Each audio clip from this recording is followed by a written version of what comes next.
बिस्मिल्लाहिर्रहमानिर्रहीम। अस्सलाम वालेकुम नाज़रीन, आप यूट्यूब चैनल देख रहे हैं। मैं इमरान खान हूँ। नाज़रीन, फड्डा ये पड़ गया पाकिस्तान तहरीक इंसाफ में इस बात पे कि अमेरिकन ने उनको बुलाया या उनको नहीं बुलाया। एक तो ये कोई अलग से मीटिंग थी नहीं जिसके अंदर पाकिस्तान तहरीक इंसाफ अपने तहफ़्फ़ुज़ात और बाकी चीज़ें रखती।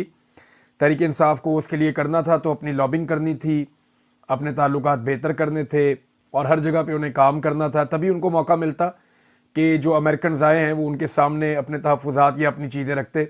फवाद चौधरी साहब ने जाके मिल लिया, कुछ और लोगों ने जाकर मिल लिया, लेकिन अब यहाँ पे जो है वो कुछ लोग ये कह रहे हैं हमें तो दावतनामा ही है।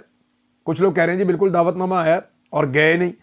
पाकिस्तान तहरीक इंसाफ के एक रहनुमा ने मुझे कुछ इन्फॉर्मेशन दी है और उन्होंने बड़े वसूख के साथ ये कहा कि अली अमीन गंडापुर साहब को भी दावतनामा आया था और उन्होंने बाद में मान लिया। लेकिन अली अमीन गंडापुर साहब ने कहा जी वफाक का कोई नुमाइंदा जाए और वो जाके वहाँ पर बात करे, तो मैं तो नहीं जा रहा।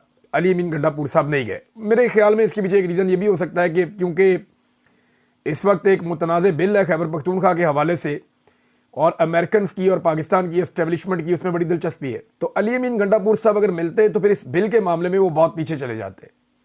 यानी अगर अमेरिकन से गंडापुर साहब मुलाकात कर लेते और कल को ये बिल आता है असम्बली के अंदर तो सारे अली अमीन गंडापुर को ब्लेम करते कि जनाब आपने अमेरिकन से मुलाकात कर ली है, आपने सौदा कर दिया अपनी मादनियात का।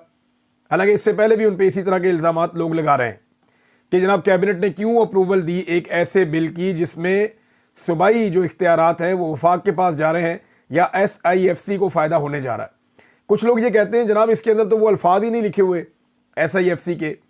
तो देखें 26वीं आईनी तरमीम में भी कहीं नहीं लिखा हुआ था कि आगे जाके क्या होगा, लेकिन फिर वो सारा कुछ हो गया ना।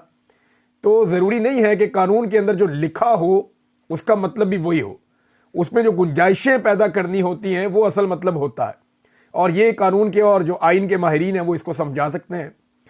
अली अमीन गंडापुर साहब नहीं मिले। बैरिस्टर घोर साहब जो हैं उनकी कोई फैमिली कमिटमेंट थी बताया गया, इसलिए वो भी नहीं मिले, पेशावर वो चले गए। आमिर डोगर साहब को भी दावतनामा आया था, तो वो कमरुज़्ज़मान कायरा साहब के बेटे की शादी थी, कुछ लोग कह रहे हैं जी वो वहाँ चले गए थे। कुछ लोग कह रहे हैं कि शायद वो मुल्तान चले गए थे। शिबली फराज साहब ने जो है वो उन्हें नहीं बुलाया गया, तो उन्होंने क्योंकि वो सेनेट में अपोजिशन लीडर है ना, तो उन्हें नहीं बुलाया गया तो उन्होंने इसको बदनीयती करार दिया। उमर अयूब साहब का नाम नहीं आया कि उनको क्यों नहीं बुलाया गया और बाकी लोग क्यों नहीं वहाँ पे पहुँचे। बहरहाल ये पाकिस्तान तहरीक इंसाफ मिल पाती है नहीं मिल पाती, अपनी बात कर पाती है नहीं कर पाती।